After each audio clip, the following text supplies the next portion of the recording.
आज हम करने वाले हैं BA program semester first and second का आधुनिक भारतीय भाषा, हिंदी भाषा और साहित्य।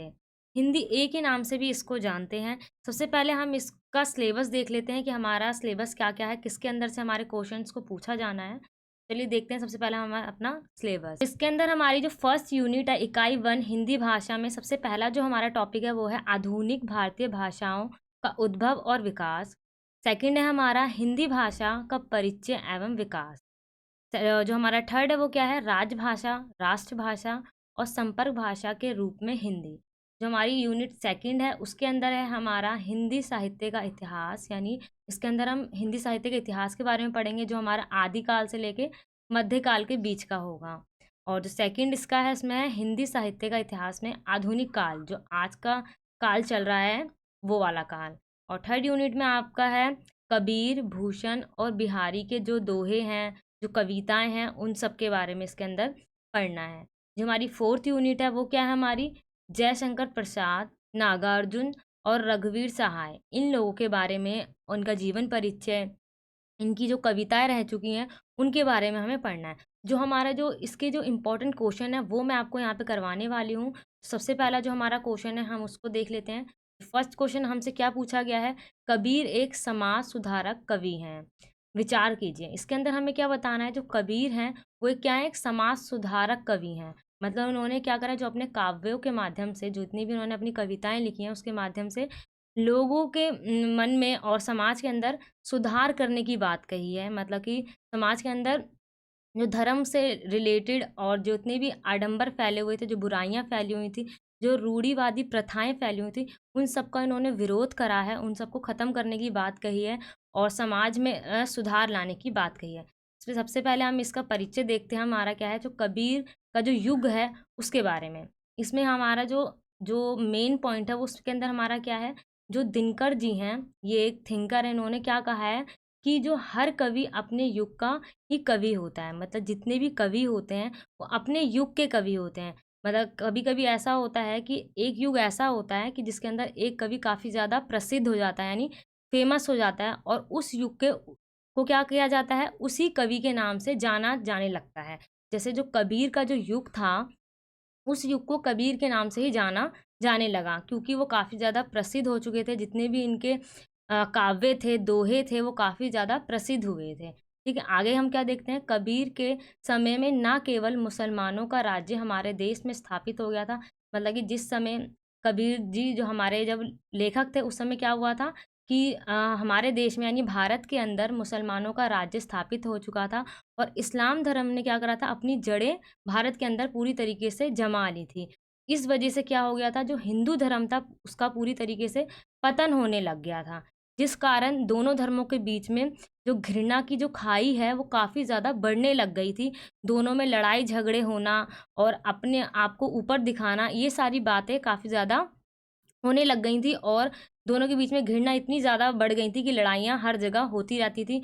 और जो भी इन दोनों धर्मों की जो बुराइयाँ हैं, जो आडंबर रहे हैं, वही कबीर ने हमें बताए हैं कि इन दोनों धर्म, चाहे वो इस्लाम धर्म हो, चाहे वो हिंदू धर्म हो, दोनों के धर्मों की जो बुराइयाँ रही हैं, उसको हमें कबीर दास जी ने बताया है। ठीक है? आगे देखते हैं हम क्या है हमारा यहाँ पे, कि वो क्या बताते हैं कि जो इस समय जो भी आडंबर वगैरह फैल रहे थे, इस वजह से लोग क्या थे, जितनी भी पूरी जो जनता थी वो धर्म की सच्चाई और आडंबरों, चमत्कारों और प्रदर्शनों से ढकती जा रही थी।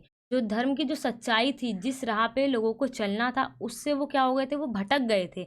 वो किस में फंस गए थे, वो आडंबरों, यानी जो अंधविश्वास वगैरह होता है, चमत्कार, इन सारी बातों में फंस चुके थे। और पंडित, मौलाना, मौलवी, इनकी जो भी बुरी बातें थी, जो वो चमत्कारी बातें कहते थे कि तुम अगर ऐसा करोगे तुम्हारे साथ ऐसा हो जाएगा। मतलब अंधविश्वास की ओर जो था पूरा जो समाज था वो अग्रसर हो रहा था। इसी वजह से उसी को उसमें सुधार लाने की इन्होंने हमें बात कही है। आगे क्या है हमारा, इस्लाम धर्म को हिंदुओं पर थोप-थोप कर इन्हें विवश कर दिया। मतलब कि जो मुसलमान जितने भी शासक रहे थे उन्होंने हिंदुओं पर इस्लाम धर्म को काफ़ी ज़बरदस्ती से थोपा। इस वजह से जो हिंदू लोग थे वो काफ़ी ज़्यादा विवश हो गए थे लड़ाई के लिए। इस वजह से ये इन्होंने यहाँ पे मुसलमानों की बुराई बताई। अब नेक्स्ट वो क्या कहते हैं, और हिंदू समाज के अंदर क्या चल रहा था, जो भी नीची जाति के, यानी जो शूद्र जो होता है, जो इसमें नीची जाति के जो लोग आते हैं उनके ऊपर मतलब कि छुआ-छूत और जाति का भेदभाव हो रहा था। उनको हीन दृष्टि से देखा जाता था, उन्हें नीची जाति कहकर मतलब कि बुलाया जाता था और उनको मंदिरों में ना आने देना और मतलब कि कुएँ से पानी ना भरने देना, ये सारी प्रथाएँ जो थी उस समय चल रही थी। इन्हीं सबको दूर करने के लिए कबीर जी ने अपने काव्यों यानी दोहों को लिखा ताकि समाज में क्या है शिक्षा फैले। डॉक्टर गोविंद त्रिगुणायत क्या लिखते हैं, कबीर के समय में समाज की दशा बड़ी रोचनीय थी, मतलब सोचनीय थी, मतलब कि उस समय क्या था मैंने बताया कि हिंदू धर्म और इस्लाम धर्म के बीच में जितनी भी बुराइयां थी उन्होंने उस चीज़ को बताया है और उनकी जो बीच की लड़ाइयाँ हो रही थी उस चीज़ पे उन्होंने काफ़ी ज़्यादा प्रकाश डाला है, तो वो काफ़ी ज़्यादा शोचनीय हो गई थी। आगे क्या बताते हैं वो, असत्य एवं मिथ्यता के पुजारी होते जा रहे थे। जो लोग थे जितने भी वो मतलब कि सत्य को छोड़कर असत्य पे विश्वास करते जा रहे थे। मिथ्य मतलब जो गलत मिथ्या मतलब गलत बातें हैं उसके पुजारी मतलब कि उन सारी बातों पे विश्वास कर रहे थे। अब है कबीर का सुधारक व्यक्तित्व, मतलब आगे क्या पढ़ना है हमें, जो कबीर का जो उन्होंने सुधार करा है समाज के अंदर वो जो व्यक्तित्व है उसके बारे में। यहाँ पे क्या लिखा है, कबीर केवल संत कवि ही नहीं थे अपितु वे महान युग दृष्टा और सच्चे मार्गदर्शक भी थे। मतलब वो सिर्फ और सिर्फ संत कवि नहीं थे, वो एक क्या थे, एक सच्चे मार्गदर्शक थे। सुधारवादी दृष्टिकोण पर प्रकाश डालते हुए सुप्रसिद्ध इतिहासकार विक्ले ने क्या लिखा है यहाँ पर, ये उनकी जो विचार है वो यहाँ पे बताया गया। वो क्या कहते हैं, जनता की धर्मधनता तथा शासकों की नीति, इन दोनों के कारण क्या हुआ था, कबीर के जन्म काल के समय हिंदू मुसलमानों का विरोध बहुत बढ़ गया था। धर्म के सच्चे रहस्य को भूलकर कृत्रिम विभेदकों द्वारा उत्तेजित होकर दोनों जातियां धर्म के नाम पर अधर्म कर रही थी। मतलब क्या हुआ था, जो लोग थे चाहे वो इस्लाम धर्म के लोग हों चाहे वो हिंदू धर्म के लोग हों, दोनों ही समाज में क्या हो गया था, दोनों अधर्म पे चलने लगे थे क्योंकि वो जो उनका जो धर्म था, जो सच्ची बातें थी वो उस चीज़ को काफ़ी ज़्यादा भूल चुके थे। उन्होंने कृत्रिम यानी जो तीसरा रास्ता यानी जो दूसरा रास्ता है उस चीज़ को उन्होंने अपना लिया था, जो सच्ची बात है उसको छोड़कर मतलब वो अंधविश्वास पर विश्वास करने लगे थे। यहाँ पे वो ये कहते हैं। आगे क्या है, कबीर दास जी हमें क्या कहते हैं कि समाज के कूड़ा करकट या क्रूप को निकाल फेंकना चाहते थे। वो क्या चाहते थे, जितनी भी समाज के अंदर जो भी बुराइयां हैं उस चीज़ को निकाल फेंकना चाहते थे ताकि जो समाज में शांति बन सके और दोनों धर्म की जो बुराइयां हैं वो मिट सकें। सुधारक कबीर के व्यक्तित्व के विभिन्न पक्ष का विवेचना इस प्रकार से प्रस्तुत है। मतलब जो उनका व्यक्तित्व है उसके जितने भी पक्ष रहे हैं उसके बारे में हमें इसमें बताना है। सबसे पहला जो पक्ष है वो क्या है, सबसे पहले कबीर क्या थे, एक समाज सुधारक थे, हमने पढ़ा क्योंकि उन्होंने क्या करा था, जितनी भी समाज के अंदर जितनी बुराइयां चल रही थी चाहे वो ऊंच नीच को लेकर हो गई या छुआछूत को लेकर हो गई, उन सबको उन्होंने खत्म करने की बात कही है। जाति की ऊंच नीच हो गई, छुआछूत हो गई, इन सब के ऊपर उन्होंने अपने दोहे लिखे हैं। ये दोहे आप यहाँ पे पढ़ सकते हो, ठीक है। और आगे क्या है और जो धर्म के अंदर सुधार करने की बात कही है मेन, जो धर्म चाहे वो इस्लाम धर्म हो गया चाहे वो हिंदू धर्म हो गया, उनके बीच में जो अंधविश्वास जो था कि वो मतलब किसी भी बात पे आंख बंद करके उस पर विश्वास कर लेते थे, उसको ख़त्म करने की बात कही। उन्होंने कहा है कि मतलब कि हमें ईश्वर को अपने मन के अंदर ढूंढना चाहिए। उन्होंने एक निराकार ईश्वर की बात कही है कबीर दास जी ने।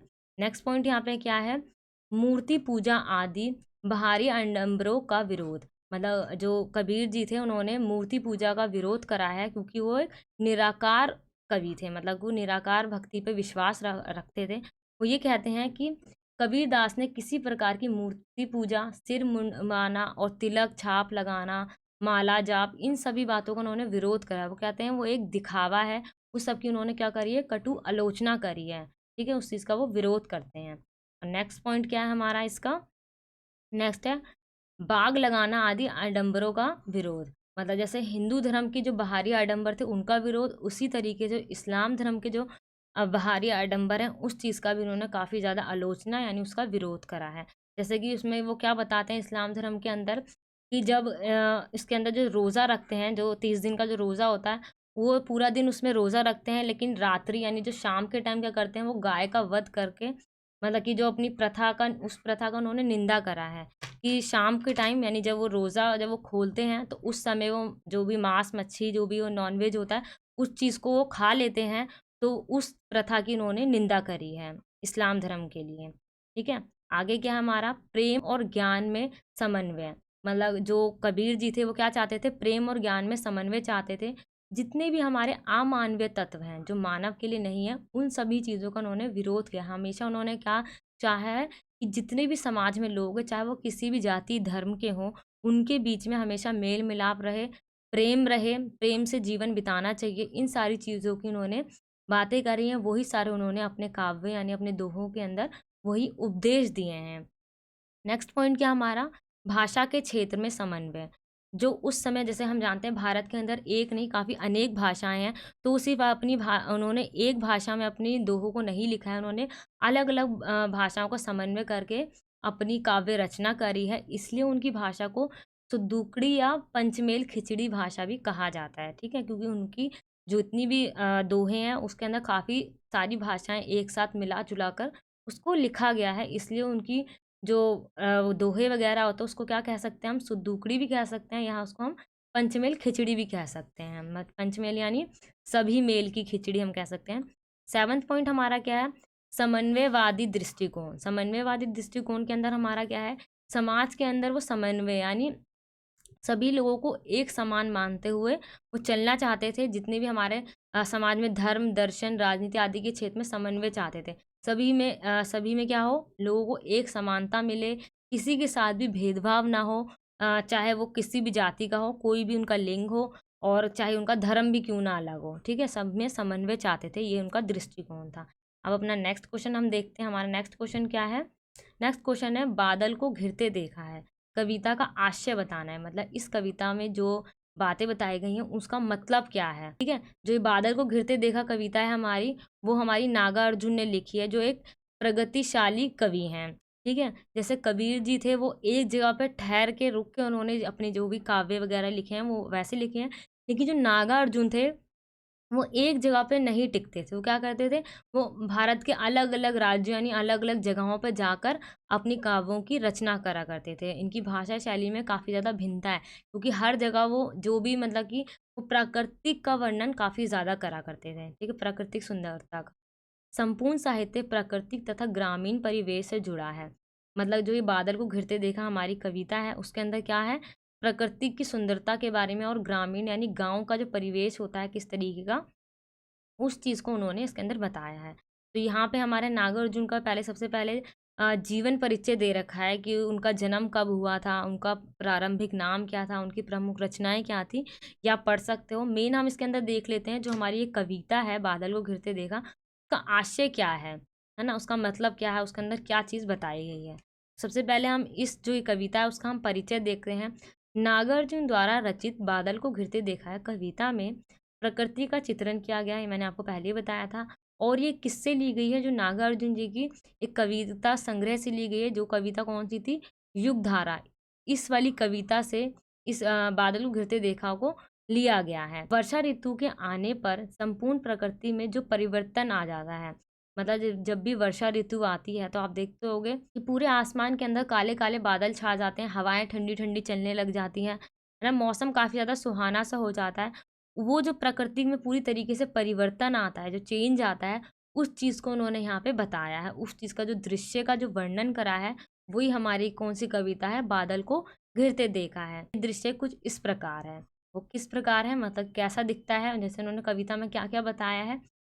पावस की उमस को शांत करते हुए मानसरोवर में तैरते हुए हंस। पावस यानी जो गर्मी की जो उमस हो जाती है, उसको शांत करने के लिए, जैसे गर्मियाँ अभी जो मई जून की गर्मी होती हैं, तो क्या होती है वर्षा ऋतु के अंदर जब बारिश होती है तो कितना सुहाना सा मौसम हो जाता है। जितनी भी गर्मी होती है वो सारी की सारी मिट जाती है, ख़त्म हो जाती है, काफ़ी राहत मिलती है। तो उसी तरीके से जब वर्षा होती है, जो हंस होते हैं, चकवा होता है, चकवी होती है, वो सब क्या होते हैं, हिमालय की गोद में खेल रहे होते हैं, है ना? अलग-अलग तरीके से उन लोगों का वर्णन किया है कि वो जो नदी में क्या कर रहे होते हैं, हंस और हंसनी नाच रहे होते हैं। हंस और हंसनी जिनकी गर्दन काफ़ी लंबी-लंबी होती है, वाइट कलर के होते हैं वो। और जो चकवा-चकवी क्या कर रहे होते हैं, वो सुबह का इंतज़ार कर रहे होते हैं, क्योंकि उनको ऐसा श्राप मिला हुआ है कि वो रात में एक-दूसरे से नहीं मिल सकते हैं। इसलिए जैसे ही सवेरा होता है, जब सूरज उगने वाला होता है, उसके बाद वो एक-दूसरे से उनका मिलन होना होता है, इसलिए वो एक-दूसरे को काफ़ी दूर से ही देख रहे होते हैं, एकटक नज़र से ही। तो वहाँ पे जो भी चीज़ें, जो भी दृश्य हो रहा था, जो भी वो अपनी नज़रों से, आँखों से देख रहे थे, उन्हीं सब चीज़ों को उन्होंने यहाँ पे वर्णन किया है। जैसे हंस के बारे में बताया है, चकवा-चक्री के बारे में बताया है और हिमालय की जो गोद से जितनी भी नदियाँ बह रही थीं, उन नदियों के बारे में बताया है और जो कमल के फूलों पे जो बूँदें, ओस की बूँदें थीं, उनके बारे में बताया है। जितनी भी वहाँ पे मतलब उनको दृश्य दिख रहा था, उनकी सुंदरता का उन्होंने यहाँ पे वर्णन किया है। मतलब प्राकृतिक सुंदरता का वर्णन किया है यहाँ पे। और क्या है बताया उन्होंने, किन्नर और किन्नरियाँ भी मतलब कि नाच रहे होते हैं वहाँ पे जब वर्षा ऋतु आती है। उसका जो आकर्षण होता है वो काफ़ी ज़्यादा अच्छा होता है, उससे मन खुश हो जाता है इसलिए। अब इसी का जो मूल भाव क्या है हमारा, नागार्जुन के कविता संग्रह युद्ध धारा से लिया है, ये हमने पढ़ लिया।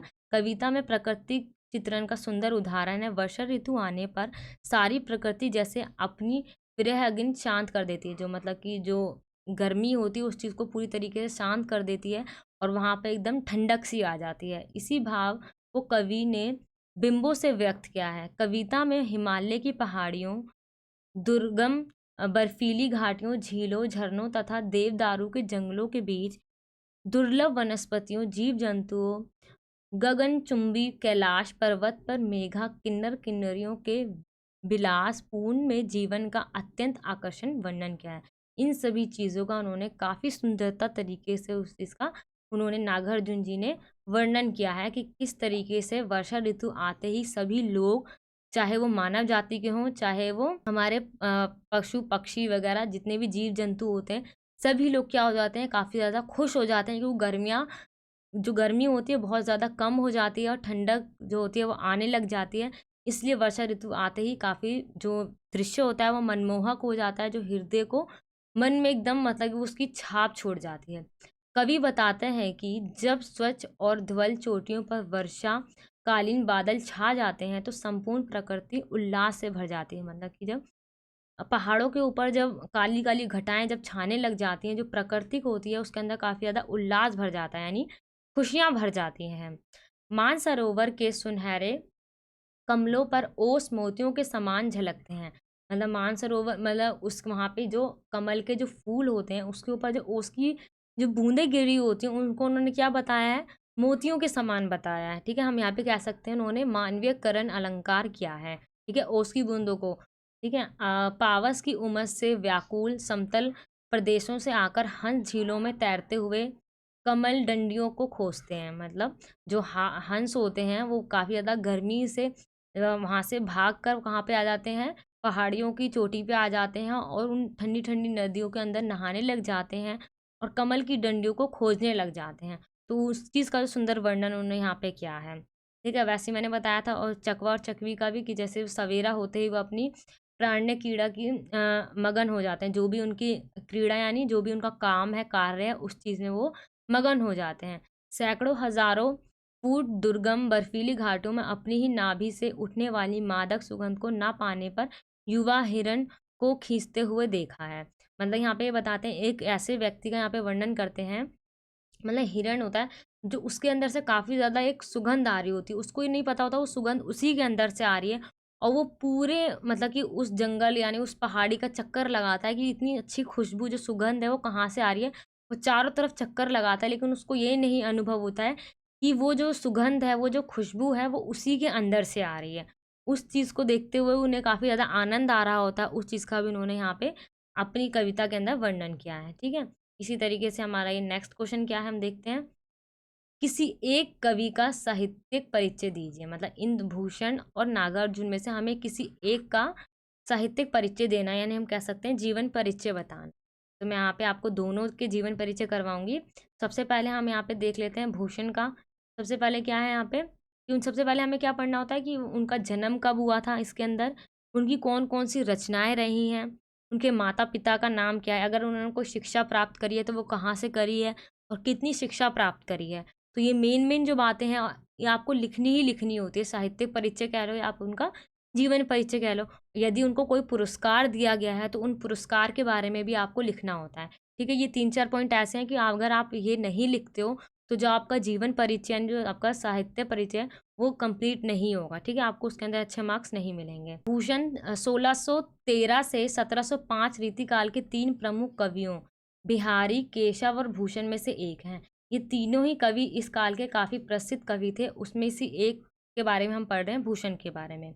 रीतिकाल में जब जब कवि श्रृंगार रस में रचना कर रहे थे, तो भूषण जी ने क्या करा था, उस समय वीर रस का प्रयोग किया था अपने काव्यों के अंदर। जितने भी कवि थे सभी लोग श्रृंगार रस का प्रयोग कर रहे थे, लेकिन उन्होंने अपने काव्यों के अंदर वीर रस का प्रयोग किया, ठीक है?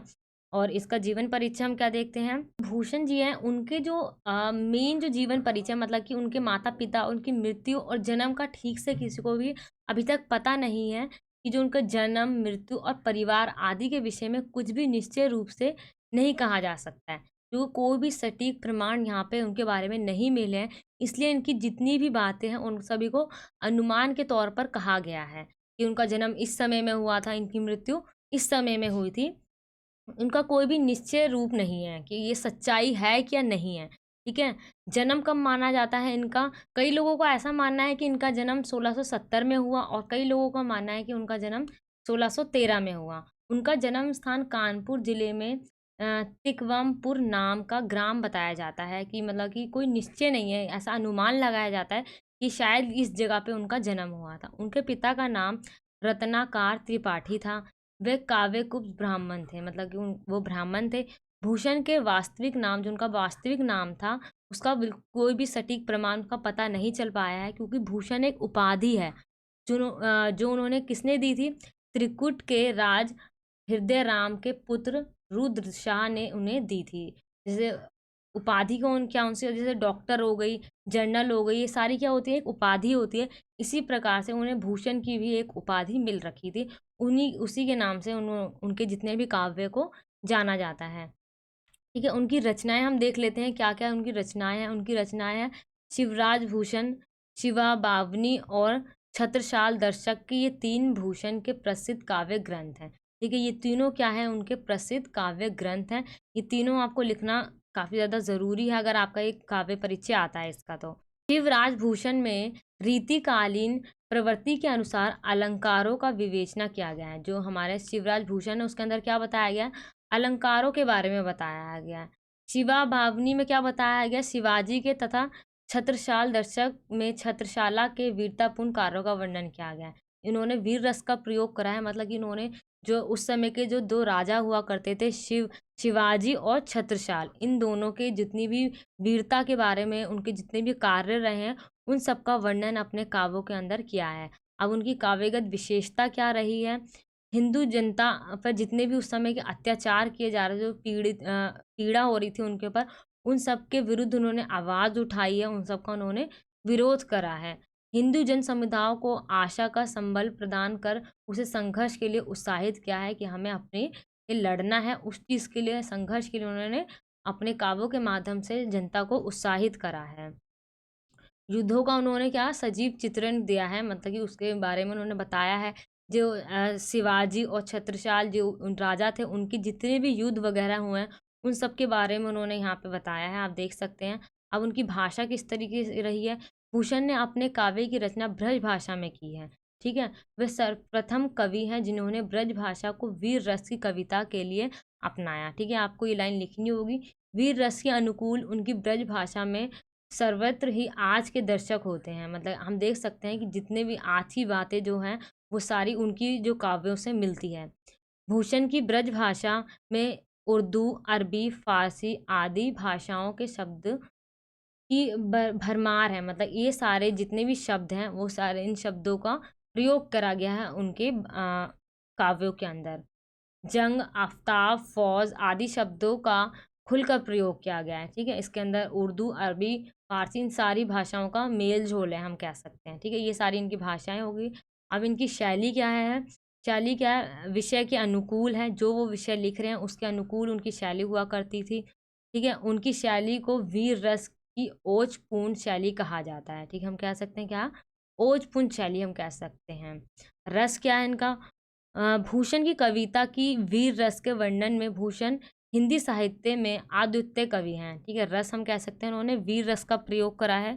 वीर के साथ रौद्र, भयानक, विभत्स आदि रसों का भी स्थान मिला है। भूषण ने श्रृंगार रस की भी कुछ कविताएं लिखी हैं।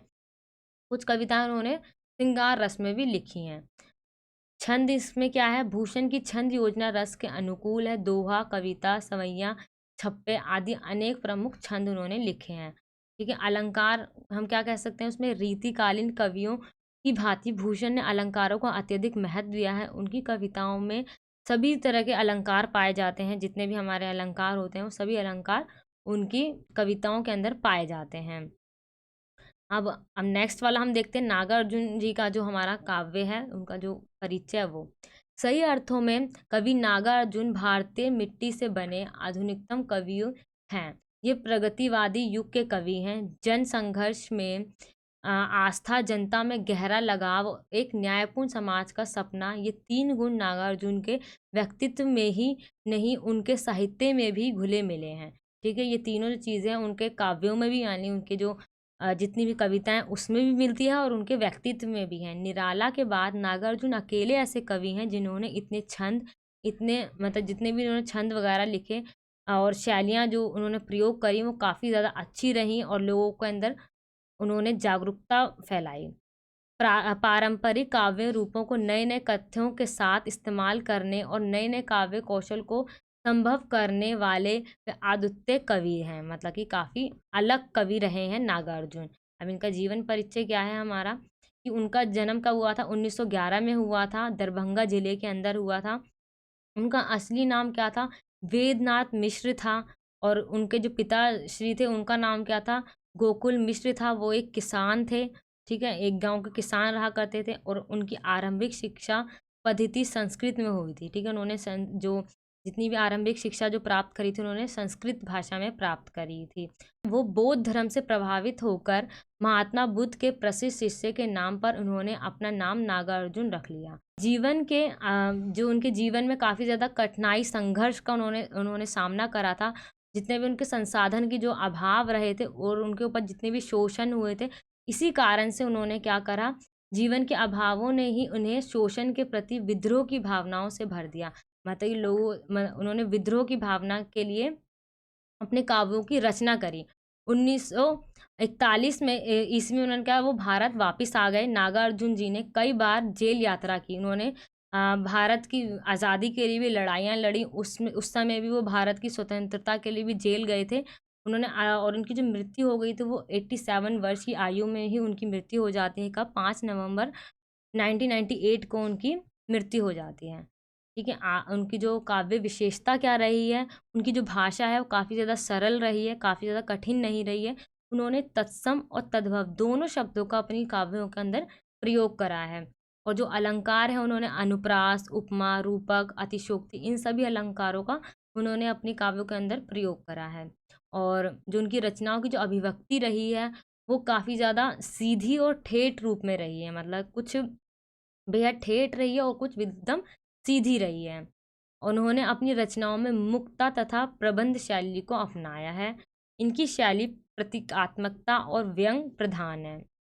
नेक्स्ट क्या हमारी इनकी रचनाएं कौन कौन सी रही हैं। नागार्जुन ने 6 से अधिक उपन्यास, 1 दर्जन कविताएं संग्रह, 2 खंड काव्य, 2 मैथिली हिंदी में भी अनुदित कविता संग्रह, 1 मैथिली उपन्यास, 1 संस्कृत काव्य, मतलब मैथिली और हिंदी दोनों भाषाओं में उन्होंने कविताओं को लिखा है। और नेक्स्ट हम देखते हैं हमारा नेक्स्ट को, यह तो हमारा इनकी जितनी भी कविताएं रही हैं आप यहाँ पे देख सकते हो क्या क्या उनका नाम रहा है। उनमें से आपको 4-5 कविताओं को सिर्फ नाम याद रखना है। ठीक है। सारी कविताओं का नाम याद नहीं रखना है। अब इनका हम नेक्स्ट क्वेश्चन देखते हैं। इसका क्या है, कबीर की साखियों का सार लिखना है हमें। फिर से हमारे यहाँ पे कबीर वाले चैप्टर से हमारा क्वेश्चन आया है। इसके अंदर क्या है, निर्गुण भक्ति के ज्ञान श्री शाखा के प्रतिनिधि कवि कबीरदास जी को हिंदी साहित्य में अक्कड़ एवं फक्कड़ कवि के रूप में जाना जाता है।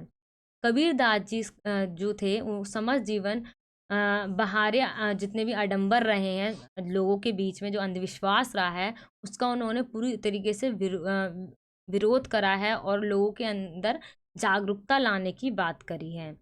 कबीर दास जी कवि होने के साथ साथ समाज सुधारक भी रहे हैं, क्योंकि उन्होंने समाज के अंदर सुधार लाने की बात करी थी।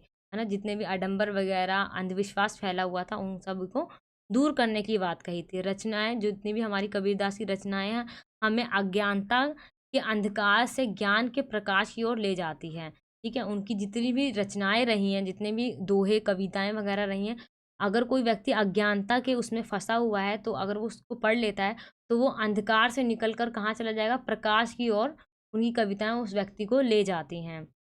जो उनकी जितनी भी साखियाँ रही हैं, वो क्या करती हैं? वो सद्गुरु की प्रेरणा देती हैं हमें। मतलब गुरु कितने महत्व रखते हैं हमारे जीवन के अंदर, उस चीज़ पे वो बात करती हैं। उन्होंने अपनी साखियों में ईश्वर प्राप्ति के लिए हृदय की शुद्धता एवं पवित्रता को महत्वपूर्ण बताया है।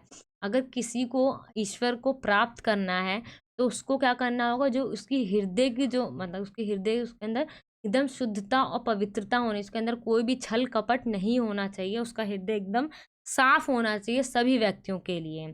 ईश्वर की एक रूपता एवं सर्वव्यापकता के साथ गुरु की महत्ता को भी उन्होंने स्वीकारा है। मतलब उन्होंने ईश्वर के साथ-साथ उन्होंने गुरु के महत्व को भी काफ़ी ज़्यादा अ, महत्व दिया है, उसको अच्छी तरीके से स्वीकारा है। उन्होंने ईश्वर से ऊँचा स्थान दिया, गुरु को उन्होंने ईश्वर से भी ऊँचा स्थान दिया है। क्योंकि गुरु क्या है? गुरु ही हमारे ज्ञान चक्षु खोलते हैं, मतलब वो हमारे जितना भी ज्ञान होता है उसको उसका जो भंडार है वो हमारे गुरु ही हमें खोल के देते हैं। उस अनंत सत्ता के दर्शन कराते हैं। गुरु ही महिमा का बखान करते हुए वह कहते हैं कि पीछे लगा जाई था लोक वेद के साथ, आगे थे सद्गुरु मिलियाई दीपक दिया हाथी। ठीक है? यह उन्होंने एक दोहा लिखा है यहाँ पे। कबीरदास जी ने हिंदुओं एवं मुसलमानों के धर्म आडंबरों पर प्रहार किया है, मतलब उसको मतलब गलत बताया है, उसका विरोध करा है। ईश्वर की प्राप्ति के लिए अपने अंदर के आत्म जितनी हमारी जो अंदर की आत्मा है उसको पहचानने की ज़रूरत है हमें, हमें बाहरी दिखावे की ज़रूरत नहीं है, ऐसा उन्होंने कहा है। एक निष्ठ भाव से भक्ति करने का सहज मार्ग दिखाया है, मतलब हमें एक निष्ठ होकर एक भाव से ही हमें ईश्वर की भक्ति करनी चाहिए। ईश्वर की प्राप्ति के लिए तन की शुद्धता से अधिक है मन की शुद्धता। ठीक है? जो हमारी तन यानी जो हमारी बाहरी जो शुद्धता से अच्छा है कि हमारा अगर जो मन जो है वो बिल्कुल अगर शुद्ध रहेगा तो हमें ईश्वर की प्राप्ति हो जाएगी, ऐसा उन्होंने कहा है। ठीक है? आगे क्या है हमारा? कबीरदास जी ने जहाँ अपने मन को वश में करने एवं उसे विकार मुक्त करने पर जोर दिया है, वहीं अपने आचरण को भी सुधारने के लिए कहा है। ठीक है? उन्होंने कहा है जो हमारा जो व्यवहार है, जो हमारा आचरण है, उसको हमें अच्छी तरीके से सुधार लेना चाहिए। हमारा आचरण में अहम का वास नहीं होना चाहिए, मतलब अहंकार वगैरह नहीं होना चाहिए। इससे ज्ञान की प्राप्ति नहीं होती है, ना ही हरि से मिलन होता है। हरि यानी ईश्वर से मिल पाते हैं हम। अहंकार एवं ईश्वर दोनों एक साथ हमारे शरीर में निवास नहीं करते हैं। ठीक है? अगर अहंकार होगा तो हमें ईश्वर की प्राप्ति कभी भी नहीं होगी। इसलिए जिस व्यक्ति में अहंकार नहीं होगा, वो एक मन से, एक भाव से अगर ईश्वर की प्राप्ति करना चाहता है, तो वो आसानी से ईश्वर की प्राप्ति कर सकता है। आगे क्या कहा है उन्होंने? कबीरदास जी ने सांसारिक सुख को क्षणिक एवं आध्यात्मिक सुख को स्वार्थ माना है। ठीक है? जब गुरु की कृपा से ज्ञान प्राप्त होता है, तो हमारी आँखों पर पड़ा माया मोह का पर्दा हट जाता है। ठीक है? जब गुरु की कृपा होती है हम पे, ज्ञान की जब वो कृपा करते हैं, तो हमारी आँखों के सामने जितनी भी मोह माया है, वो सारी जितनी भी गलत बातें हैं, वो सारी उस चीज़ का पर्दा जो होता है वो हट जाता है। आत्मा का परमात्मा से क्या हो जाता है? मिलन हो जाता है, सच्चा सुख मिलता है। जब ऐसा होता है, हमें ज्ञान की प्राप्ति हो जाती है। तो आत्मा एक पल के लिए भी अपनी आँखें बंद नहीं करती है। परमात्मा के वियोग में उसकी तड़प इन पंक्तियों में दिखाई देती है। ठीक है? यहाँ पे आप उनकी पंक्ति देख सकते हो। आप ये लिख भी सकते हो या नहीं भी लिख सकते हो, ये आपके ऊपर है। अगर आपको ये याद हो जाता है तो आप इसको लिखना, तो आपको ज़्यादा मार्क्स मिलेंगे। ठीक है? कबीरदास जी ने ईश्वर से सच्ची लौ लगाने के लिए कहा है, मतलब कि हमें ईश्वर से सच्चा प्रेम होना चाहिए, जभी जाके हमें ईश्वर की प्राप्ति होगी। ईश्वरीय ज्योति को जलाने की आवश्यकता बताई है। हमारे अंदर से ऐसा होना चाहिए कि हमें ईश्वर की प्राप्ति करनी है, हमें ईश्वर को पूजना है, हमारे अंदर से होनी चाहिए ना, हमें बाहर से लोग बोल रहे हों कि पूजा करो, नमाज़ पढ़ो, ऐसा हमारे बाहरी रूप से नहीं, हमारे अंदर रूप से होना चाहिए। ठीक है?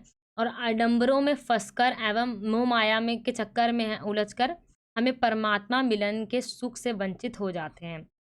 जो आज के समय में या उस समय में के जो लोग थे, वो आडंबर यानी जो इतनी भी रूढ़िवादी प्रथाएँ थी, जो अंधविश्वास था, उन सब में फँसकर और मोह-माया में फँसकर क्या हो जाते थे, जो अपनी आत्मा को परमात्मा से जो मिलन होना है, उस सुख से वो क्या हो जाते थे, वो वंचित यानी अलग रह जाते थे। ठीक है? ये हमारी जो मैं आपको जो पॉइंट बता रही हूँ, हमारे मेन पॉइंट है, आपको इनको बिल्कुल याद कर लेना है।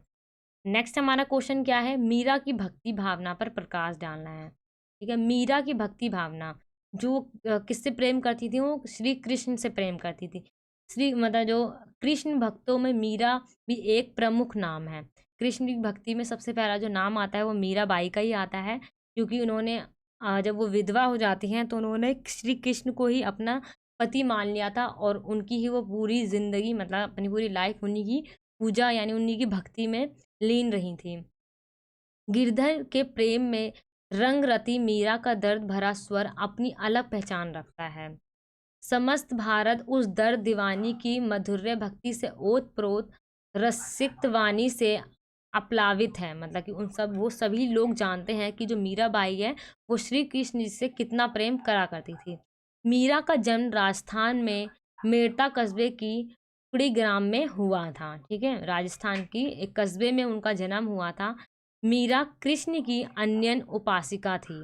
ठीक है? एक अलग उपासिका यानी उनको मानने वाली एक उपासिका थी। भक्ति भावना के आवेश में उन्होंने जिन पदों का गान किया है वह इस तरह के हैं। उन्होंने इन भक्ति भाव में ये चीज़ें मतलब ये कविताओं को लिखा है। मीरा भक्ति भाव मधुर्य भाव की रही है।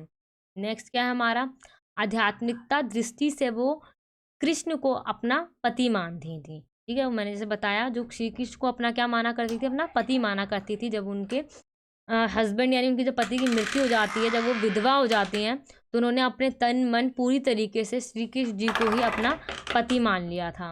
आगे क्या है हमारा कि जो ये कृष्ण के प्रति जो ये प्रेम था वो उनके पति की मृत्यु के बाद से ही नहीं पनपा था। वो उनके बचपन से ही उनका वो जो बीजारोपण था वो उनके बचपन से ही हो चुका था। वो शुरू से यानी बचपन अपने बाल्यकाल से ही वो श्री कृष्ण को काफ़ी ज़्यादा पसंद किया करती थी, उनकी पूजा करा करती थी, और विवाह के बाद उस मूर्ति को अपने साथ ले जाती हैं चित्तौड़। मतलब जो उन्हें मूर्ति मिली होती है श्री कृष्ण की, उस मूर्ति को अपने साथ अपनी विवाह के बाद अपने ससुराल ले जाती हैं।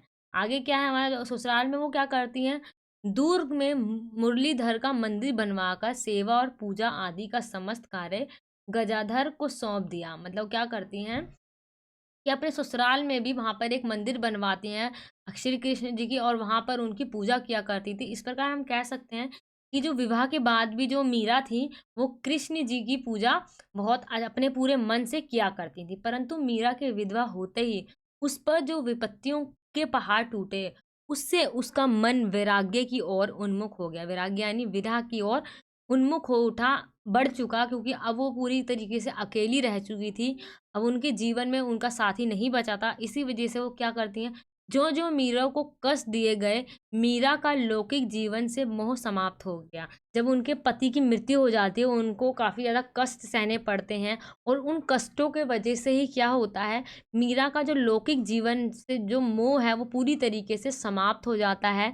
वो मोह माया से बाहर आ जाती हैं और क्या हो जाती हैं, श्री कृष्ण की प्रेम में यानी उनकी पूजा में पूरी तरीके से लीन हो श्री कृष्ण की भक्ति में उनकी निष्ठा बढ़ जाती है, और वो उनकी भक्ति में पूरी तरीके से लीन हो जाती हैं, मगन हो जाती हैं। कृष्ण को अपने पति के रूप में स्वीकार कर अमर सुहागिनी बन गई। मतलब कृष्ण को क्या कर लेती हैं, अपने पति के रूप में पूरी तरीके से स्वीकार कर लेते हैं कि अब हाँ, ये ही मेरे पति हैं, और अमर हो जाती हैं। क्या? वो सुहागन अमर हो जाते हैं, पूरी तरीके से अमर हो जाते हैं कि अब वो सुहागन हमेशा रहेंगी, कभी वो विधवा हो ही नहीं सकते। इस तरीके से वो अपने आप को श्री कृष्ण के प्रति इतना ज़्यादा उनका प्रेम भाव इतना ज़्यादा बढ़ जाता है कि वो अपना जो पूरा जो जीवन है वो कृष्ण को समर्पित कर देती हैं, और उसी की उनकी भक्ति में ही वो अपना पूरा जीवन व्यतीत कर देती हैं। ठीक है, हम अपना नेक्स्ट क्वेश्चन देखते हैं। नेक्स्ट क्वेश्चन क्या है हमारा, किन्हीं 3 पर टिप्पणी करनी है। इन तीनों जो हमारे ये पॉइंट्स दिए गए हैं, इस पे हमें शॉर्ट नोट्स लिखने हैं। इसमें से हमें 3 पे ही टिप्पणी लिखनी है। चाहे वो आधुनिकता भारतीय भाषाओं का विकास लिख लो, संत काव्य धारा लिख लो, या द्विवेदी युगीन कविता में से प्रगतिवाद, प्रयोगवाद, नई कहानी, इनमें से आपको 3 का ही वर्णन करना है, यानी उस पे टिप्पणी करनी है। ठीक है, हम देखते हैं हम आगे। सबसे पहले हमें क्या देखना होगा, आधुनिक भारतीय भाषाओं का विकास। ठीक है, इसके अंदर क्या है, आधुनिक यानी जो आज का जो समय चल रहा है उसके अंदर जो भारत की जितनी भी भाषाएं हैं उसका विकास के बारे में यहाँ पे वर्णन करना है। जैसे हम जानते हैं कि भारत के अंदर भिन्न भिन्न भाषाएं बोलते और बोली और लिखी जाती हैं। ठीक है, संस्कृत जो है वो सबसे पुरानी भाषा मानी जाती है और इसी संस्कृत से ही जितनी भी भाषाएं हैं आज की, उन्हीं सब भाषाओं का उद्भव और विकास हुआ है। संस्कृत पहली भाषा है और उसी से जितनी भी आज की पंजाबी, मलयालम, उर्दू, फारसी जितनी भी भाषा रही हैं, सभी का जो उद्भव हुआ है यानी उसका जो विकास हुआ है वो संस्कृत से हुआ है। ठीक है, ऐतिहासिक दृष्टि से भारतीय आर्य भाषाओं का 3 भागों में बाँटा गया है। ठीक है, कालों में 3 कालों में बाँटा गया है। सबसे पहला काल क्या है हमारा, प्राचीन भारतीय आर्य भाषा। ठीक है, 2000 ईस्वी पूर्व से 500 ईस्वी पूर्व। मध्यकालीन भारतीय आर्य भाषा 500 ईस्वी पूर्व से 1000 ईस्वी। ठीक है, आधुनिक भारतीय आर्य भाषा में क्या है, 1000 ईस्वी से जो अभी तक का जितना भी काल चल रहा है वो वाला। सबसे पहले हम ये जो हमारा पहला काल है उसको हम देखते हैं। प्रथम काल में संस्कृत भाषा का रूप मिलता है। इस समय जितनी भी जो भी काव्य वगैरह जो भी की चीज़ लिखी जा रही थी वो सब कुछ संस्कृत में लिखे जा रहे थे। ठीक है, वो संस्कृत भाषा 2 रूपों में मिलते हैं। एक भाषा कौन-सी होती है, जो हमारी एक वैदिक संस्कृत भाषा है। वैदिक संस्कृत यानी जितने भी हमारे वैदिक पुराण होते हैं वो सारे हमारे संस्कृत में मिलते हैं। ठीक है, जैसे क्या-क्या, जितनी भी हमारे चारों वेद हैं, यजुर्वेद, सामवेद, अथर्ववेद, है ना, ऋग्वेद, जो हमारे वेद हैं वो क्या है, हमारे संस्कृत में मिलते हैं क्योंकि वो वैदिक काल के हैं, यानी जो प्रथम जो काल था हमारा उसके हैं। ब्राह्मण और उपनिवेशों की रचना हुई है। ठीक है, और क्या है, परंतु वैदिक भाषा का सबसे पुराना रूप ऋग्वेद संहिता में पाया जाता है। ठीक है, सबसे पुराना जो हमारा वेद है वो क्या है, हमारा ऋग्वेद है, उसमें ही पाया जाता है। दूसरा हमारा क्या है, लौकिक संस्कृत। लौकिक संस्कृति में क्या आता है हमारा, इसके अंदर जो हमारा रामायण हो गया, महाभारत हो गया, उस समय के जो नाटक हो गए, वो सारी चीज़ें जो भी लिखी गई हैं वो भी हमारी संस्कृत में लिखी गई हैं और आज के समय में इनको हिंदी में ट्रांसलेट कर दिया गया है, लेकिन जो मेन इसका जो लिखा गया है वो संस्कृत में ही लिखा गया है। ठीक है, एक हो गया हमारा वैदिक, एक हो गया क्या हमारा लौकिक। ठीक है, अब नेक्स्ट जो हमारा ये हमारा दूसरा पॉइंट जो हमने बोला था, 500 ईस्वी पूर्व से लेकर 1000 ईस्वी पूर्व के जो बीच का जो भारतीय आर्य भाषा का काल रहा है उसके अंदर जो दिखाया गया उसके अंदर क्या है, जो लोगों की जो आम बोलचाल की भाषा हुआ करती थी वो कहीं दब चुकी थी, क्योंकि संस्कृत को इतना श्रेष्ठ भाषा माना जाता था कि जो जैसे उस समय में जाति भेदभाव भी था कि नीची जातियाँ यानी जो शूद्र वगैरह हुआ करते थे, उनको संस्कृत को पढ़ने और उसको लिखने का बिल्कुल भी अधिकार प्राप्त नहीं था। और इसी वजह से जो आम बोलचाल की जो भाषा थी वो हमारी कौन-सी भाषा थी, वो थी पाली भाषा। बोलचाल की जो भाषा दबी पड़ी थी वह अनुकूल समय पाकर विकसित हुई। ठीक है, इस समय में जो आम बोलचाल की भाषा थी वो पूरी तरीके से विकसित हुई थी। ये तीनों अवस्थाओं में विकसित हुई। प्रथम अवस्था हमारी कौन-सी थी, 500 ईस्वी पूर्व से पहली ईस्वी तक की जो काल रहा है उसके अंदर जो हमारी पाली भाषा का विकास हुआ, उसका विकसित हुई वो। प्रथम इसको हम पाली भाषा को हम क्या कहते हैं, देश भाषा भी कहा जाता है, क्योंकि ये बिल्कुल आम बोलचाल की भाषा थी। इसमें ही जो बौद्ध ग्रंथ के जितने भी बौद्ध ग्रंथ है उसको पाली भाषा में ही लिखा गया है, क्योंकि ये आम बोलचाल की भाषा है और बौद्ध ग्रंथ को पाली भाषा में ही लिखा गया है। आगे क्या है, श्रीलंका के लोग पाली को मगधी भी कहते हैं। मगधी भाषा जो है और या चाहे पाली भाषा हो गया, दोनों ही सेम है। श्रीलंका में इसको मगधी कहा जाता है और हमारे यहाँ इसको पाली भाषा कहा जाता है। पहली ईस्वी तक आते-आते ये बोलचाल की भाषा और परिवर्तित हुई तथा पहली ईस्वी से 500 ईस्वी तक का इसका स्वरूप प्राकृतिक नाम से अभिहित किया। मतलब कि जब 500 ईस्वी पहली ईस्वी से लेके 500 ईस्वी तक का जो समय काल आया, तो उस समय में कौन-सी भाषा विकसित होने लग गई? प्राकृतिक भाषा विकसित होने लग गई। ठीक है? इस काल में क्षेत्रीय बोलियाँ कई थीं, जिनमें मुख्य शेरशेनी, पेचाशी, महाराष्ट्रीय, मगधी और अर्धगामी ये सारी भाषाएँ उस समय में बोली जाती थी और जो आम बोलचाल की भाषा बनी वो कौन-सी बनी? हमारी प्राकृतिक। प्राकृतिक से ही विभिन्न क्षेत्रीय अपभ्रंशों का विकास हुआ था। ठीक है, जितनी भी हमारी अपभ्रंश जो भाषाएं थी उन सभी का इसी से विकास हुआ। कौन सी भाषा से? प्राकृतिक भाषा से। 500 ईस्वी से लेकर 1000 ईस्वी तक का है। ग्रामीण भाषा देसी देसी भाषा अवहंस, अवहत्ते, अवहट ये जितनी भी हमारी भाषाएँ वो हमारी कौन-सी है, अपभ्रंश भाषाओं के नाम से इनको जाना जाता है, ठीक है? अपभ्रंश का अर्थ क्या होता है? बिगड़ा हुआ, गिरा हुआ, भ्रष्ट।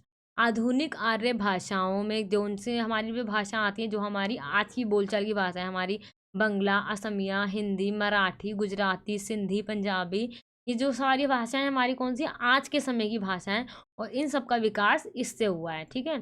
नेक्स्ट क्या है हमारा? आधुनिक भाषा का विकास। कुछ विद्वान शेरशेनी के 3 रूपों की कल्पना करते हैं। वो 3 रूप कौन से हैं? एक है हमारा नगर, उपनगर और ब्राज। नगर से राजस्थानी तथा गुजराती की उत्पत्ति मानते हैं, और उपनगर से पश्चिमी हिंदी अर्थात ब्राजदी से, जो हमारी ब्राजदी है उससे उसका विकास मानते हैं, ठीक है? ब्राज से सिंधी, पंजाबी और लहदा का उद्भव माना जाता है। इन जगहों से इसका विकास हुआ था। आधुनिक भारतीय भाषाओं का क्षेत्र संपूर्ण उत्तर भारत में, जो हमारी आधुनिक भारतीय भाषाएं हिंदी, पंजाबी, गुजराती, मराठी, ये जो है वो हमारी हमारी आधुनिक भारतीय भाषाएं हैं। इसमें हमारी ये सारी भाषाएं हरियाणवी, ये सारी जो जितनी भाषाएं वो हैं। अब इन भाषाओं के बारे में यहाँ पे थोड़ा आपको बता रखा है, आप इसको पढ़ लेना। ये नोट्स आपको वीडियो के डिस्क्रिप्शन बॉक्स में मिल जाएँगे। जब आप इसको डीपली पढ़ोगे तो आपको काफ़ी अच्छी तरीके से जितना भी कॉन्सेप्ट है, पूरी अच्छी तरीके से क्लियर हो जाएगा। हाँ, अगर आपको कोई भी डाउट होता है तो आप मुझे कमेंट सेक्शन में पूछ सकते हो, कि जितनी भी हमारी भाषा है उनका थोड़ा-सा इंट्रो दे रखा है यहाँ पे। आप उसको पढ़ लोगे तो ठीक है, समझ में आ जाएगा, वरना कोई बात नहीं। इसमें आपको मेन यही बताना था कि जो विकास हुआ है भाषाओं का वो किस तरीके से हुआ है, वो मैंने बता दिया है। नेक्स्ट क्या था हमारा? संत काव्य धारा। ठीक है, इसके अंदर हमारा क्या आएगा? रामचंद्र शुक्ल ने नामदेव और कबीर, जो हमारे कबीर द्वारा जो प्रवर्तित भक्ति धारा को निर्गुण ज्ञानश्री धारा की संज्ञा प्रदान की है। डॉक्टर राम कुमार वर्मा ने इसे संत काव्य परंपरा जैसे विशेषण से अभिहित किया है।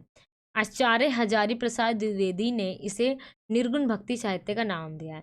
ठीक है, अलग अलग जितने भी हमारे लेखक रहे हैं, कविताकार रहे हैं, उन्होंने अलग अलग नाम दिया है। किसी ने इसको क्या नाम दिया है? ज्ञान श्री धारा का संज्ञा दिया, किसी ने संत काव्य, और हजारी प्रसाद द्विवेदी जी ने किसका दिया है? निर्गुण भक्ति का नाम दिया है, जो हमारे रामचंद्र शुक्ल और कबीर की जितनी भी हमारी वो रहे हैं दोहे वगैरह। निर्गुण काव्य धारा में संत काव्य का विशेष महत्व है। संत काव्य धारा को ज्ञान श्री शाखा भी कहा जाता है। संत शब्द की जो उत्पत्ति है वो किससे हुई है? सदाचार के लक्षणों से युक्त भक्ति को संत कहा जाता है। सदाचार यानी जितनी भी हमारे अच्छी बातें होती हैं उसके लक्षण अगर किसी व्यक्ति में हैं तो वो क्या है? एक संत है। अच्छी जो इसके अंदर अच्छी क्वालिटी हो वो एक संत व्यक्ति होता है। सभी लोगों की मदद करता हो, हेल्प करता हो, कभी झूठ ना बोलता हो, उन सबको हम क्या कह सकते हैं? संत। डॉक्टर पीताम्बर दत्त बर्थवाल ने संत का संबंध शांत से माना है। जो व्यक्ति काफी ज्यादा शांत रहता है वही संत होता है। इसका अर्थ उन्होंने क्या है? निवृत्तित मार्गी व वैरागी। मतलब यहाँ पे अलग अलग थिंकर के व्यूज आ रहे हैं, आप कह सकते हो कि सब अपने अपने मतलब थॉट्स बता रहे हैं कि इसका मतलब ये हो सकता है, इसका मतलब ये हो सकता है। ठीक है, आगे ये क्या उनका कह रहा है? डॉक्टर शिव कुमार शर्मा के अनुसार क्या है? संत शब्द सत से बना है, जिसका अर्थ क्या होता है? ईश्वर मुखी और सजग पुरुष, मतलब कि ईश्वर के प्रति उन्मुख हो वो व्यक्ति और एकदम सजग हो। प्रमुख संत कवि और उनकी रचनाएं। कौन कौन से ऐसे कवि हैं जो क्या हैं? संत कवि हैं, और उनकी मुख्य रचनाएं कौन कौन सी हैं वो हम देखते हैं। सबसे पहले जो हमारे कौन से हैं वो हैं रामानंद। रामानंद जी कौन है? सबसे पहले हमारे संत कवि रह चुके हैं। ठीक है, रामानंद जी के आविर्भाव काल, निधन काल, जीवन जो चरित है आदि के संबंध में कोई प्रमाणित सामग्री उपलब्ध नहीं है। जैसे भूषण जी के बारे में कोई भी सटीक जानकारी उपलब्ध नहीं थी, इसी तरीके से इनकी भी कोई भी मतलब सटीक सामग्री हम कह सकते हैं उपलब्ध नहीं है। इनके बारे में भी सभी कुछ अनुमानित बातें कही गई हैं। लगभग 15वीं सदी के उत्तरार्ध में हुए थे। ठीक है, श्री भक्तमाल सटीक के अनुसार इनका जन्म प्रयाग में कन्या कुब्ज ब्राह्मण कुल में हुआ था। इनकी शिक्षा दीक्षा काशी में हुई है। इनके गुरु का नाम राघवानंद तथा, जो काशी में रहते थे। ठीक है, नेक्स्ट हमारा क्या है? रामानुचार्य परंपरा के शिष्य थे। इनकी समय इनके समय क्या हुआ था? दिल्ली का सुल्तान सिकंदर लोदी था जब इनका जो समय चल रहा था, जो युग चल रहा था, उस समय कौन-सा युग था? जिस समय दिल्ली पे किसका मतलब कि राज चल रहा था, सल्तनत युग चल रहा था, उस समय सिकंदर यहाँ का शासक हुआ करता था। रामानंद ने अपने ग्रंथ श्री रामाचरण पद्धति में अपनी पूरी गुरु परंपरा का वर्णन किया है। रामानंद से पहले रामानुज संप्रदाय में केवल द्विजातियों को ही दीक्षा दी, मतलब जो दीक्षा नहीं, यहाँ पे आपका शिक्षा आएगा, यहाँ पे प्रिंट मिस्टेक हो गई है, ठीक है। मतलब कि जो ऊंची जातियां होती थी उन्हीं को केवल शिक्षा दी जाती थी, और नीच जातियों को शिक्षा नहीं दी जाती। परंतु रामानंद ने राम भक्ति के द्वारा सब जातियों के लिए मतलब कि जो द्वार थे वो खोल दिए। बोला सभी को शिक्षा का अधिकार है। उनके अनुसार शिष्यों के नाम इस प्रकार हैं, मतलब इनके जो शिष्य रह चुके हैं आप यहाँ पे देख सकते हो। रामानंद ने 12 शिष्यों में सेन, नाई, कबीर, जुलाहा और रैदास चमार थे। रामानंद ने काशी में रामवत संप्रदाय की स्थापना करी। ठीक है, नेक्स्ट क्या हमारा नामदेव। ये महाराष्ट्र के भक्त के रूप में प्रसिद्ध हैं। सतारा जिले के नरसीबेन गांव में 1267 ईस्वी में इनका जन्म हुआ था। उनके गुरु कौन थे? संत विशोबा थे इनके कौन थे? गुरु रह चुके थे। हिंदू और मुसलमानों की मिथ्या रूढ़ियों का विरोध करा था, जिस तरीके से कबीरदास जी ने विरोध करा था उसी प्रकार से। ठीक है, उदाहरण के रूप में हम इनके जो काव्य रहे हैं वो देख लेते हैं। स्वरूप, हिंद अंधा, तुर्कोकाना, दुआ से ज्ञानी सयाना, हिंदू पूजे दोहरा, मुसलमान मसीह, ये इनका क्या हो गए? काव्य हो गए, ये आपको लिखने पड़ेंगे। कबीरदास जी, अब कबीरदास जी के बारे में तो मैं से बता ही चुकी हूँ। वो मतलब कि एक क्या थे? समाज सुधारक रह चुके थे, और उन्होंने जितने भी आडंबर वगैरह थे समाज के अंदर उनको मिटाने के लिए अपनी दोहे, अपने काव्यों की रचना करी। अब इनका जन्म वगैरह उसके भी मतलब कि जो प्रमाण है, उसके जो साक्ष्य हैं वो उपलब्ध नहीं है। और ऐसा माना जाता है कि कबीर का जन्म 1398 ईस्वी में और उनकी मृत्यु 1518 के ईस्वी में हुई थी।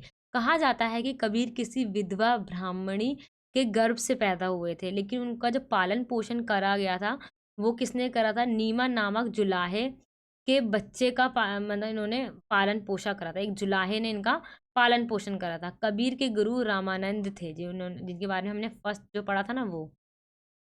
कबीर क्या थे? एक अनपढ़ व्यक्ति थे, इनको पढ़ना लिखना नहीं आता था, इसलिए जो जो उनकी वाणी थी, जिन्होंने जो बातें बोली, उनके जो शिष्य थे उन्होंने उसको सँजो कर रखा, और उसको बाद में उन्होंने एक पुस्तक का आकार दिया, जिसको हम क्या कह सकते हैं? उनकी रचना बीजक, ये हम उसके नाम से जानते हैं।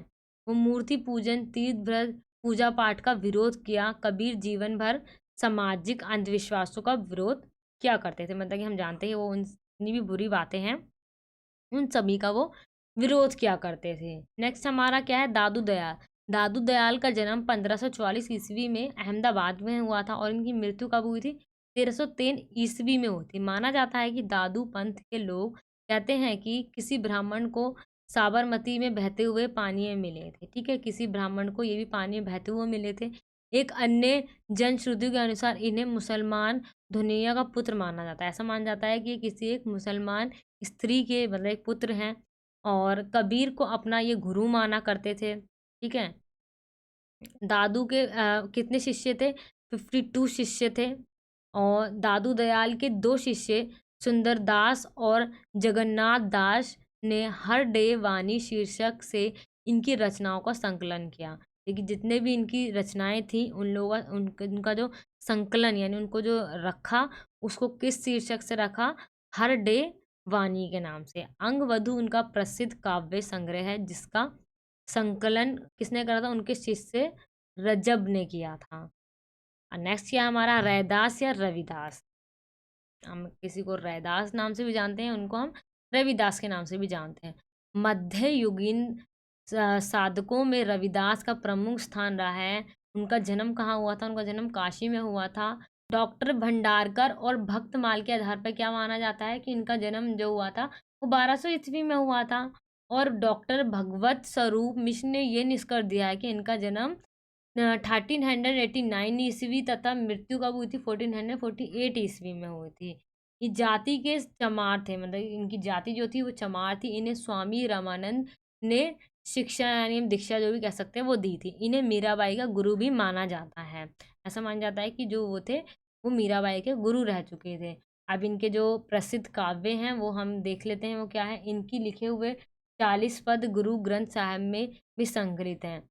रैदास सिकंदर लोदी के निमंत्रण पर दिल्ली भी गए थे। रविदास की एक कविता को उदाहरण प्रस्तुत यहाँ पे उनकी पूरी कविता को बता रखा है।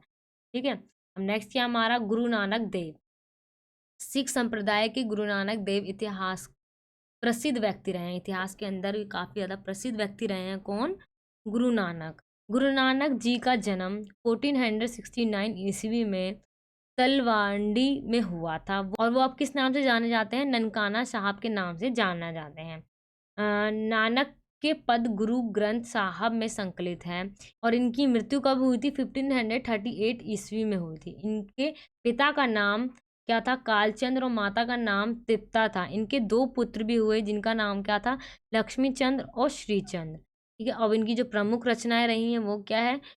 जपूजी, आशा दीवार, रही रास। ठीक है। ये तीनों क्या है? इनकी रही रास, जपूजी, आशा दीवार, ये तीनों क्या है? इनकी प्रमुख रचनाएं रही हैं। और सहोली भी आप कह सकते हो। नेक्स्ट क्या है हमारा? हरिदास निरंजनी। उन्होंने निरंजनी संप्रदाय की स्थापना की तथा इस संप्रदाय को नाथ पंथ एवं संत काव्यों के बीच में कड़ी माना जाता है। ठीक है। इनका मत क्या था? सर्वप्रथम प्रचार उड़ीसा में हुआ था। ठीक है। और इनकी रचनाओं का विवरण निम्नलिखित है। इनकी जो रचनाएं हैं वो ये सारी हैं। इस तरीके से आप देख सकते हो कि ये सारे हमारे क्या हो, कवि हो गए और उनकी रचनाएं हो गई। यहाँ पे और भी कवियों के बारे में यहाँ पे बता रखा है, उनकी रचनाएं बता रखी हैं, आप देख सकते हो। बाकी आपको 5 से 6 कवियों को ही याद करना है और उनकी रचनाओं को याद करना है। ठीक है। एग्जाम के अंदर जो आप लिख के आओगे, यहाँ पे नोट्स में आपको काफ़ी सारे को दे रखा है। जो आपको ईजी लगे आप उसे अच्छी तरीके से याद कर सकते हो, और उनकी रचनाओं को याद करना है। उनके माता पिता का नाम बताया गया तो उनके माता पिताओं का नाम याद करना है। ठीक है। अपना हम नेक्स्ट क्वेश्चन देखते हैं कौन सा है। नेक्स्ट हमारा कौन सा है? द्विवेदी युगीन कविताएं। द्विवेदी युगीन काव्य की प्रमुख प्रवृत्तियां क्या हैं? जो हिंदी साहित्य में द्विवेदी जी का विशेष महत्व है, क्योंकि उन्होंने तत्कालीन साहित्य में प्रचलित जो रूढ़ियों का संगठित और खुलकर विरोध किया। जो उस समय की जो रूढ़ियां थी, जो रूढ़िवादी प्रथाएं चल रही थी, उनका उन्होंने खुलकर विरोध किया है। उस समय साहित्य में 3 तरह की रूढ़ियां और स्थिर परंपराएं प्रभावित थी, मतलब कि प्रभावी हो रही थी। कौन कौन सी वो क्या थी? हम देखते हैं उसको। कवियों और आलोचकों का एक बहुत बड़ा वर्ग क्या मानते हैं कि इस बात की वकालत करने लगे थे कि खड़ी बोली में कविता हो ही नहीं सकती, क्योंकि उसमें वह ललित्य और माधुर्य नहीं जो ब्रज भाषा में। वो लोग ऐसा मान रहे थे, जो ब्रज भाषा की जो मतलब कि ललित्य होती है, जो सरलता होती है, माधुर्य होती है, वो खड़ी बोली में हो ही नहीं सकती। और आगे क्या कहते हैं, जो मतलब द्विवेदी जी होते हैं वो उन्होंने ऐसा करके दिखाया। उन्होंने अपनी जो भाषा शैली क्या रखी, उन्होंने खड़ी बोली रखी, जिससे उनकी कविताएं और ज़्यादा प्रसिद्ध हुई। उन्होंने इतने अच्छी तरीके से अपनी काव्यों की रचना करी कि वो एक प्रसिद्ध कविकार बन गए।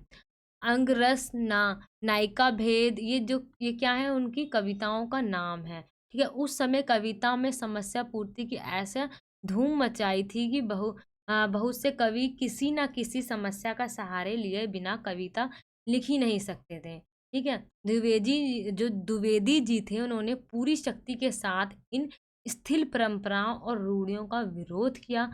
आधुनिक हिंदी साहित्य के निर्माताओं में भारत तेंदु के पश्चात दूसरा महत्वपूर्ण जो नाम है वो किसका आता है? द्विवेदी जी का। ठीक है। जो आधुनिक साहित्य के जो प्रथम रहे हैं वो भारत तेंदु जी रहे हैं, उनका बहुत बड़ा नाम है। लेकिन उनके बाद जिस कवि का नाम लिया जाता है, जो काफ़ी ज़्यादा प्रसिद्ध रहे हैं, उनकी जो काव्य रचना थी, जो उनके जो इतने भी साहित्य थे, वो जिन्होंने पूरे समाज के अंदर धूम मचा के रख दी, वो कौन थे? हमारे द्विवेदी जी। ठीक है। उन्होंने अपने काव्यों के अंदर क्या करा? जो भी समाज के अंदर रूढ़िवादी जो प्रथाएं चल रही थी उस सब का उन्होंने विरोध करा है। ये आपके मेन पॉइंट होंगे। आगे आप इस जितने भी पॉइंट्स हैं उनको आप पढ़ सकते हो। ठीक है। ये नोट्स आपको वीडियो के डिस्क्रिप्शन बॉक्स में मिल जाएंगे। हम नेक्स्ट देख लेते हैं अपना। अभी हमने गा पार्ट देखा, अब हम देखते हैं अपना खा पार्ट। ठीक है। वो क्या है हमारा? प्रगतिवाद। प्रगतिवाद क्या है? प्रगतिवाद भौतिक जीवन में उदासीन, आत्मनिर्भर, सूक्ष्म, अंतर्मुखी प्रवृत्ति के विरुद्ध प्रतिक्रिया के रूप में लोक विरोध जगत की तार्किक प्रतिक्रिया है। प्रगतिवाद की जो प्रेरणा इसका जो स्रोत है वो क्या रहा है हमारा, जो मार्क्स के जो द्वंद्वात्मक जो सिद्धांत है कौन सा, भौतिकवाद, उससे है प्रगतिवाद। सामाजिक चेतना और भावबोध काव्य का लक्ष्य है। प्रगतिवाद काव्य में समाजवादी विचारधारा का साम्यवादी स्वर महत्वपूर्ण है, क्योंकि जितने भी प्रगतिवाद जितने भी लेखक रहे हैं, हमारे साहित्यकार रहे हैं, उन्होंने क्या करा है, उन्होंने समाजवाद की विचारधारा को अपनाते हुए अपने जितने भी काव्य रही हैं उनकी रचना करी है। प्रगतिवाद विशेष रूप से कार्ल मार्क्स की साम्यवादी विचारधारा से प्रभावित है। वो किससे प्रभावित थे, कार्ल मार्क्स से प्रभावित थे, इसलिए उनकी जितनी भी रचनाएं रही हैं वो साम्यवाद की जो विचारधारा है उससे प्रभावित रही। साम्यवाद की विचारधारा में क्या होता है कि जैसे अगर आपने पॉलिटिकल साइंस पढ़ा होगा तो उसके अंदर ये बताया जाता है साम्यवाद की विचारधारा में कि मतलब कि जो उसके अंदर जो हमारी सरकार होती है, उसकी जो पावर होती है काफ़ी ज़्यादा होती है, ठीक है? उसमें जो लोगों के जो अधिकार होते हैं वो बहुत कम होते हैं, सीमित होते हैं। सब कुछ जो गवर्नमेंट जो होती है वो डिसाइड करती है कि क्या होना है, क्या नहीं होना है, कहाँ पे कोई बंदा क्या काम कर सकता है, कहाँ जा सकता है, क्या वो इंस्टीट्यूट खोल सकता है, क्या वो ट्यूशन खोल सकता है। ये जितनी भी सारी जो भी एक्टिविटीज़ होनी है पूरे एक देश के अंदर, वो कौन डिसाइड करता है? वो जो सरकार होती है, वहाँ की जो गवर्नमेंट होती है, वो डिसाइड करती है, ठीक है? तो वही कार्ल मार्क्स की जो विचारधारा है, इससे प्रभावित है, ठीक है? ये विचारधारा आपको समझ में आ गई। नेक्स्ट क्या है हमारा इसी का, मार्क्सवादी विचारधारा का समर्थक प्रगतिवाद साहित्यकार आर्थिक विषमता को ही वर्तमान दुःख एवं अशांति का कारण स्वीकार करते हैं, ठीक है? जो साम्यवादी जो विचारधारा के जो लोग हुआ करते हैं वो क्या चाहते हैं कि जो देश के अंदर से जितनी भी आर्थिक विषमताएं हैं, यानी जो इतने भी फाइनेंशियल प्रॉब्लम जो है वो दूर हो जाए। और उसका जो मेन कारण, जो दुख का मेन कारण किसको मानते थे, अशांति का मेन कारण किसको मानते थे, आर्थिक विषमता को मानते थे। और उसी तरीके से जो जितने भी प्रगतिवादी जो साहित्यकार थे वो भी इसी को माना करते थे। आर्थिक विषमता के फलस्वरूप समाज दो वर्गों में बटा हुआ है, एक पूंजीपति वर्ग जो अमीर वर्ग है वो, और एक शोषक वर्ग, शोषक यानी जिन पे शोषक हो रहा है या जो शोषित हो रहे हैं, और सर्वहारा, सर्वहारा वर्ग यानी आप कह सकते हो जिन पे अत्याचार को किया जा रहा है, वो होता है हमारा सर्वहारा वर्ग, ठीक है? ये दो भागों में हमारा जो समाज जो है आर्थिक विषमता के कारण बढ़ चुका है, ऐसा बताया गया है। अब इसकी जो विशेषताएं क्या हैं, जो प्रगतिवादी का जो काव्य हैं उसकी मुख्य विशेषता क्या है, शोषकों के प्रति विद्रोह और शोषितों से सहानुभूति। मेन इसकी जो विशेषता पहले क्या है, जो जो शोषक कर रहे हैं एंड जो जो अत्याचार कर रहे हैं उनके प्रति क्या होना चाहिए, विद्रोह की भावना होनी चाहिए। और जिनके ऊपर शोषण हो रहा है, जिनके ऊपर अत्याचार है, उनके ऊपर क्या होना चाहिए, उनसे सहानुभूति होनी चाहिए। प्रगतिवादी कवियों ने किसानों मजदूरों पर किए जाने वाले जो पूंजीपतियों के जो अत्याचार हैं के प्रति अपना विद्रोह व्यक्त किया है। जो उनका विद्रोह है उसको उन्होंने व्यक्त किया है कि उनको उनके जो इतनी भी पूंजीपति है उनसे उखाड़ देना चाहिए। उनका उनका विद्रोह करा है इन सभी साहित्यकारों ने मिलकर। मानवतावादी दृष्टिकोण होता है। प्रगतिवादी जो काव्य होते हैं, में जो जितने भी साहित्यकार होते हैं, वो कौन होते हैं? मानवतावादी उनका दृष्टिकोण होता है। क्या विशेषता है? प्रगतिवादी काव्य में मानवतावादी दृष्टिकोण का अपनाया गया है। प्रगतिवादी काव्य में मानवतावादी दृष्टिकोण देखने को हमें मिलता है कि मानव के लिए जितने भी कार्य अच्छे हैं, लोगों की जिससे भलाई हो सकती है, वो सारे कार्य होने चाहिए। आर्थिक एवं सामाजिक समानता पर बल दिया है। प्रगतिवादी कवियों ने आर्थिक एवं सामाजिक समानता पर बल देते हुए निम्न वर्ग और उच्च वर्ग के अंतर को समाप्त करने पर बल दिया। जो निम्न यानी जो नीचा वर्ग है, जो सर्वहारा और शोषित वर्ग है, और उच्च वर्ग में हमारा जो पूंजीपति वर्ग है उसको समाप्त करने की बात करी है। नारी शोषण के विरुद्ध मुक्ति की आवाज उठाई है उन्होंने। प्रगतिवादी जो कवि रह चुके हैं उन्होंने क्या करा है, जो नारी को उपभोग की वस्तु नहीं समझना वरन उसे सम्मानजनक स्थान दिया जाना चाहिए, नारी को शोषण से मुक्त कराने हेतु उन्होंने आवाज उठाई और प्रयास करा। जिस पे भी शोषण हो रहा है उसके विरुद्ध में आवाज उठाना और उस चीज़ का प्रयास करना इन प्रगतिवादी साहित्यकारों का लक्ष्य रहा है। पूंजीपतियों के प्रति विद्रोह, जितने भी पूंजीपति लोग रहे हैं उनके प्रति उनकी जो भावना रही है वो कैसी रही है, विद्रोह की भावना देखने को हमें मिलती है। नेक्स्ट पॉइंट क्या हमारा, ईश्वर के प्रति अनास्था। इस काल के कवियों ने ईश्वर के प्रति अनास्था का भाव व्यक्त किया है। वह ईश्वरीय शक्ति की तुलना में मानवीय शक्ति को अधिक महत्व देते थे, ठीक है? ईश्वर की शक्ति को वो बिल्कुल भी महत्व नहीं दिया करते थे, जो मानव के साथ मिलकर जो शक्ति प्राप्त की जा सकती है, वो उसको ज़्यादा महत्व दिया करते थे। शोषितों के प्रति सहानुभूति, प्रगतिवादी जो काव्य थे, जितने भी कविकार थे, साहित्यकार थे, वो क्या करते थे, जिन पे शोषण हो रहा है, उनके प्रति उनका सहानुभूति काफ़ी ज़्यादा देखने को मिलती थी उनके काव्यों में या उनके साहित्यों में, ठीक है? नेक्स्ट पॉइंट क्या हमारा, सामाजिक यथार्थ का चित्रण करा है। प्रगतिवादी कवियों ने व्यक्तिगत सुख दुख के भावों की अपेक्षा समाज की जो गरीबी रही है, उस समय की जो भुखमरी रही है, अकाल, बेरोजगारी, इन सारी जितने भी ये मुद्दे रहे हैं, उनको उन्होंने उठाया है, उनकी बात करी है। जो भेदभाव रहा है उसको मिटाने की बात करी है, जो अमीर और गरीब के बीच की जो खाई रही है उसको मिटाने की बात करी है, ठीक है? बेरोज़गारी को दूर करने की बात करी है, सामाजिक समस्याओं की अभिव्यक्ति पर बल दिया है। जैसे उस पूरे समाज की जो समस्या रही है ना, उसको उन्होंने अच्छे तरीके से अपने काव्यों के अंदर बताया है। कला, प्रगतिवादी काव्यों में कला को कला के लिए ना मानकर कला को जीवन के लिए एक सिद्धांत अपनाया गया है, ठीक है? नेक्स्ट पॉइंट इसी का क्या है हमारा, प्रतीकों का प्रयोग। अपनी भावनाओं की स्पष्ट अभिव्यक्ति के लिए इस काल के कवियों ने प्रतीकों का सहारा लिया, यानी जो हमारे चिन्ह वगैरह होते हैं, ठीक है, लकीर जैसे आप कह सकते हो, उनका प्रयोग करा है उन्होंने अपनी विचारों की अभिव्यक्ति के लिए। भाग्यवाद की अपेक्षा कर्मवाद की श्रेष्ठता पे बल। भाग्यवाद यानी भाग्य का मतलब होता है अपने भाग्य के भरोसे, यानी किस्मत के भरोसे बैठे रहना, और कर्मवाद मतलब यानी अपने कर्म के बलबूते पे अपना भाग्य बदलना, उस पे उन्होंने ज़्यादा बल दिया। प्रगतिवादी जितने भी कवि रहे हैं, उन्होंने श्रम को महत्व दिया है कि जब तक हम कर्म नहीं करेंगे यानी श्रम नहीं करेंगे, हमें कोई भी लक्ष्य प्राप्त नहीं हो सकता है। अगर कोई व्यक्ति अपने भाग्य के भरोसे बैठकर ये कहता रहे कि मेरे साथ अच्छा होगा, मेरे साथ अच्छा होगा, तो उसके साथ कुछ भी अच्छा नहीं होगा, ठीक है? जब तक हम किसी चीज़ की लड़ाई नहीं लड़ेंगे, श्रम नहीं करेंगे, तो हमें कुछ भी प्राप्त नहीं हो सकता। प्रतिपात करते हुए भाग्यवाद को पूंजीवादी शोषण का हथियार बताया है, ठीक है? ये क्या होगी, हमारे इसकी विशेषताएं होगी, यहाँ पे उसकी रचनाएं बताई गई हैं, किस कौन कौन से जितने भी हमारे कवि रहे हैं उन्होंने इसकी रचना करी है, वो हो गया यहाँ पे। अपना नेक्स्ट देख लेते हैं हम, पहले आप इसको पढ़ लेना। प्रयोगवाद, प्रयोगवाद में क्या है, हिंदी में प्रयोगवाद का आरंभ 1943 में मतलब कि आया था।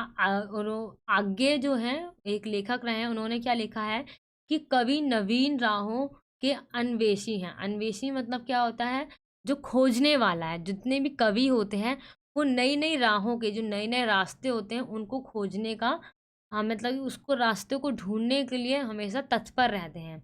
स्वतंत्रता प्राप्ति के पश्चात क्या हुआ, जो आज्ञे के संपादक के प्रति का प्रकाशन हुआ। जो आज्ञे के जितने भी संपादक थे उसको प्रकाशन किया गया, मतलब उसको प्रकाशित किया गया।